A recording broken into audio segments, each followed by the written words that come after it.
everyone! Hi you guys! It's so good to see you! I'm so ready to learn more about Daniel, Miss Rebecca! Oh, I'm glad you're ready to learn more about Daniel, but you know what? We're not actually going to be learning about Daniel today. What?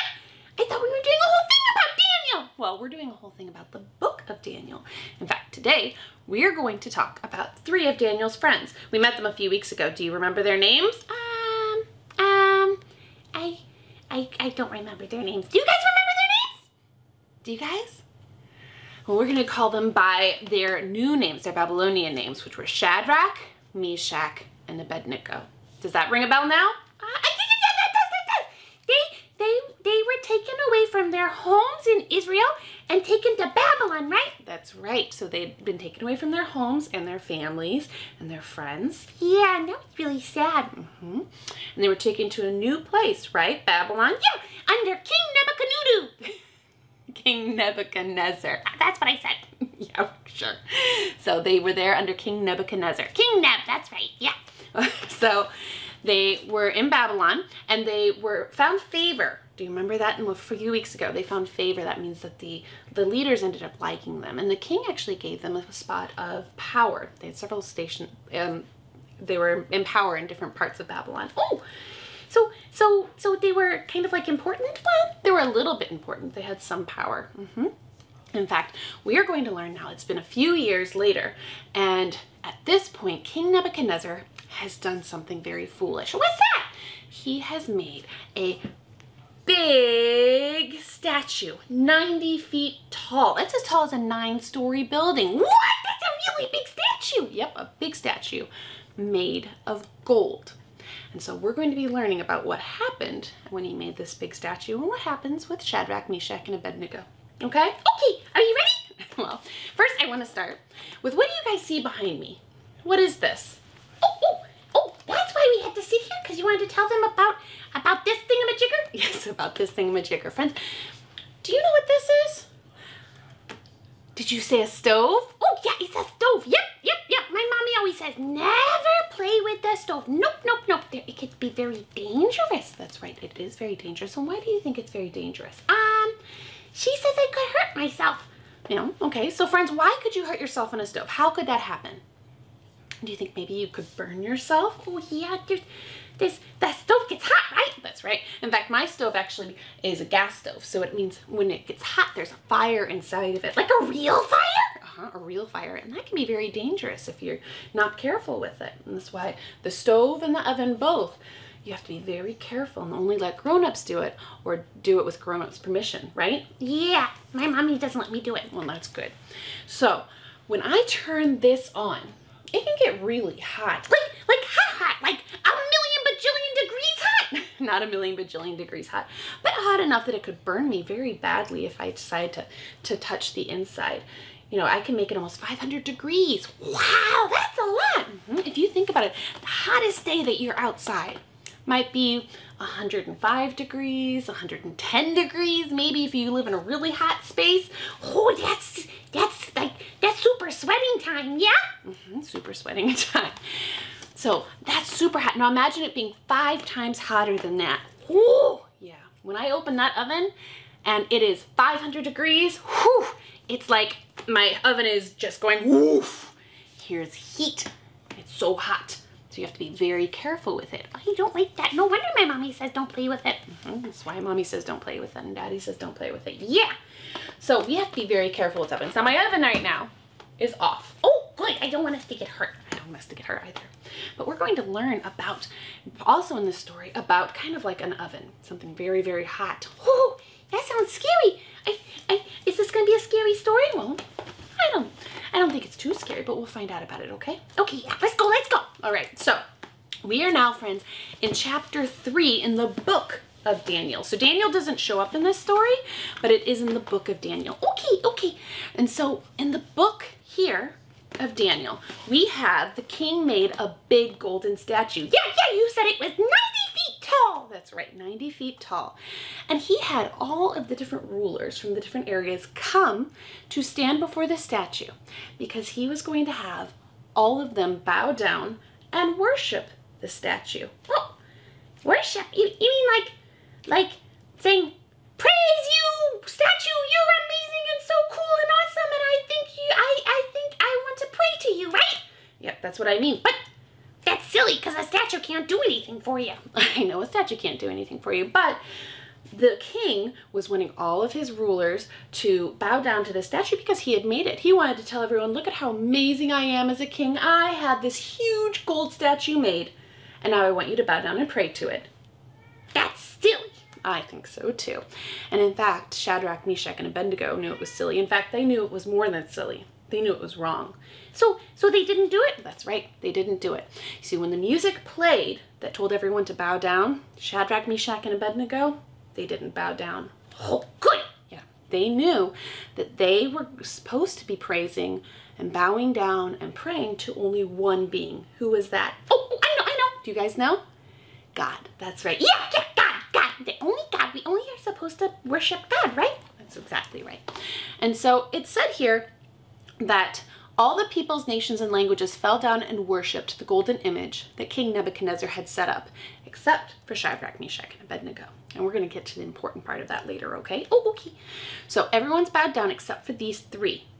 And when Nebuchadnezzar found out, he was furious. He was angry, so angry. He had Shadrach, Meshach, and Abednego brought to him right away. And he says to them, is it true, O Shadrach, Meshach, and Abednego, that you do not serve my gods or worship the golden image that I have set up? Now, if you are ready, when you hear the sound of the horn, fall down and worship the image that I have made. Well and good, but if you do not worship, you shall immediately be cast into a burning, fiery furnace. Oh, what's a furnace? That doesn't sound nice at all. No, in fact, that's why I have a stove right here. So remember when I said when I open up my stove and it's 500 degrees, it's like, woof, super hot? Yeah. So a furnace is like a big stove, a big oven, but so big that a person could be put into it. Oh, that's really big. And the furnace that was so hot, he was going to have Shadrach, Meshach, and Abednego put into that furnace to be killed. You said this wasn't going to be a scary story. Well, we're going to get to that part. But it probably was very scary to them at that point, because they knew if they were put into that fiery furnace that they probably wouldn't live. And the only way that they would be able to live is if God made it that way. Oh, let's find out what happens. Okay.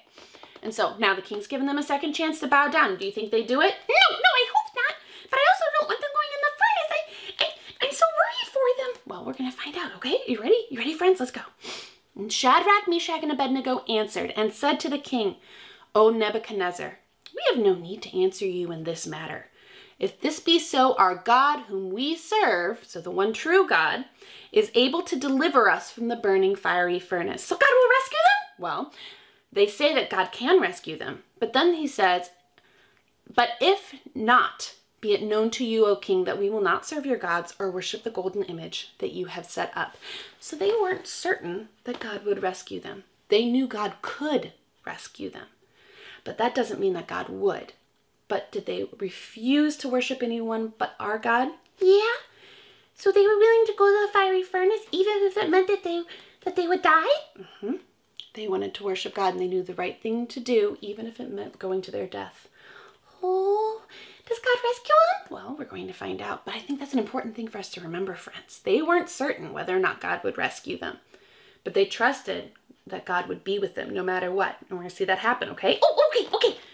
Okay, so Nebuchadnezzar had them build up the fiery furnace. He told his servants, build up the fiery furnace, but make it 7 times hotter than it normally is. That's super hot! Mm-hmm. In fact, it's so hot that the soldiers who took Shadrach, Meshach, and Abednego and put them into the fiery furnace, they died just by pushing them into the furnace. The soldiers died? Mm-hmm. The soldiers died. It was so hot that they died before the 3 men even got put into the furnace. Oh, but wait.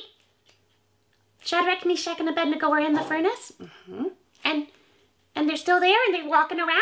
In fact, that's exactly what's happened. See what happened? It says here, it says that King Nebuchadnezzar was astonished and rose up in haste. He declared to the counselors, did we not cast 3 men bound into the fire?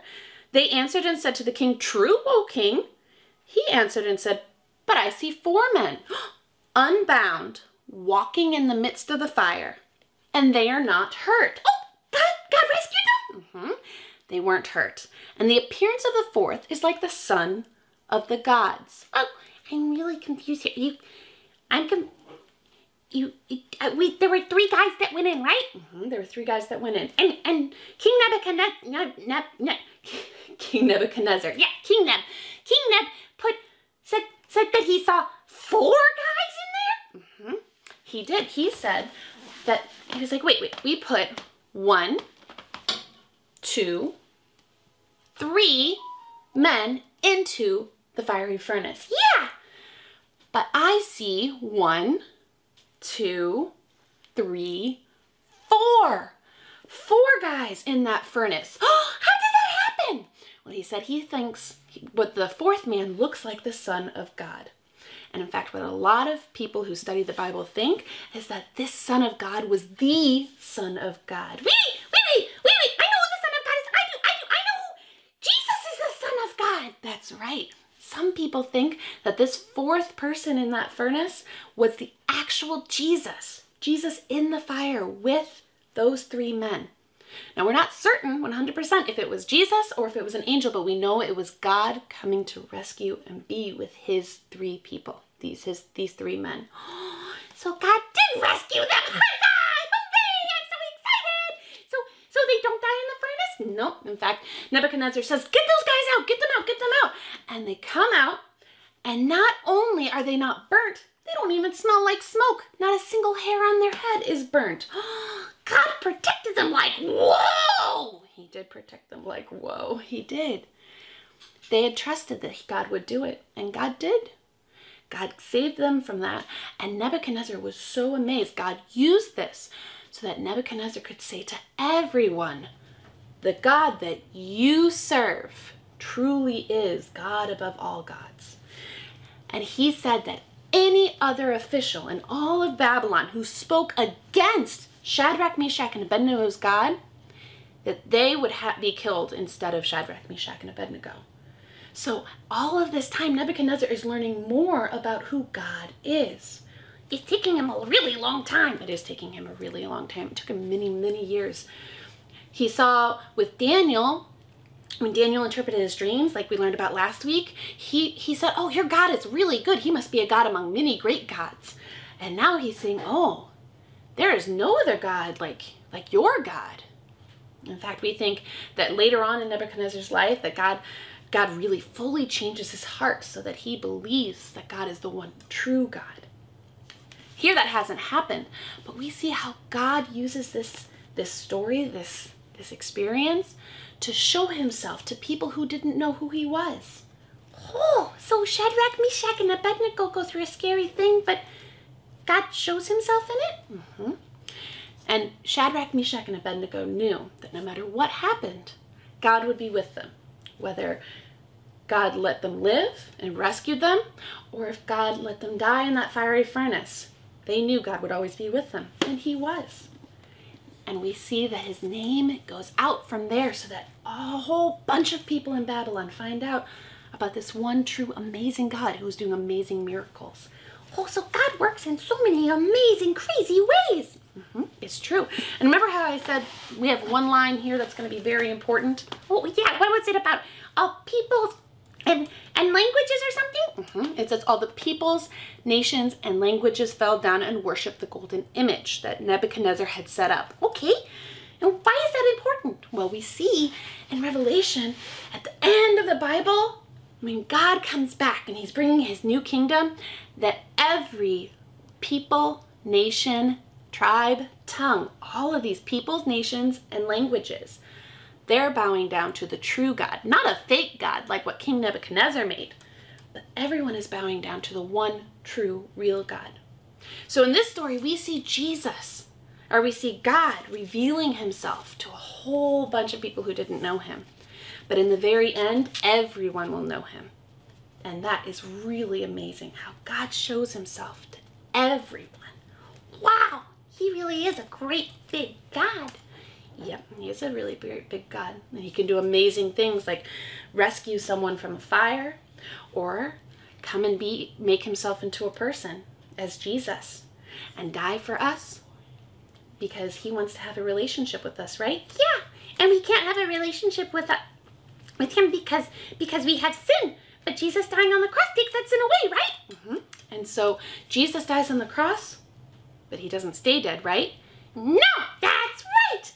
So Shadrach, Meshach, and Abednego, God rescued them. They didn't die, but Jesus does die, and he comes back, right? That's right, he comes back. He beats death. He's not just saved from death, he does die, but he beats death and stronger and shows us that he's more powerful than death. And so we see here that God shows himself in so many miraculous ways. In ways that show him to lots of people and in ways that save a whole bunch of people. Oh, that's so cool. So we see Jesus even in the Old Testament, and we see God doing amazing things even in the Old Testament so that people will worship him? That's exactly what we see. Ha! That's nifty. I like it a whole bunch. I do too, Frido. So friends, I want you to think about that this week.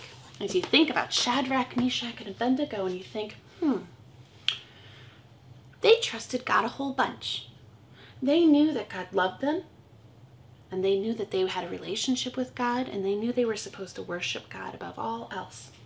Even if it meant doing things that could be scary, but they knew the most important thing was to love God and to do what he commanded. Yeah. So this week, friends, I ask you to talk to God. When you're praying to him, say, God, help me to do the hard things so that I can worship you no matter what, so that I can love you no matter what. Even when people say, why do you worship a God that you can't actually see? Or why do you worship a God that you can't actually hear? We know we worship the one true, amazing, awesome God who loves us and died for us and rescued us and came back from the dead. And so I want you to remember, friends, to pray that God helps your heart to love him no matter what. I hope that you have a wonderful week ahead.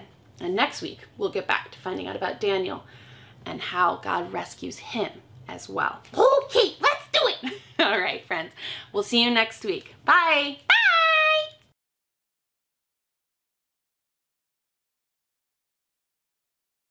Bum, bum, bum, ba-dum, bum,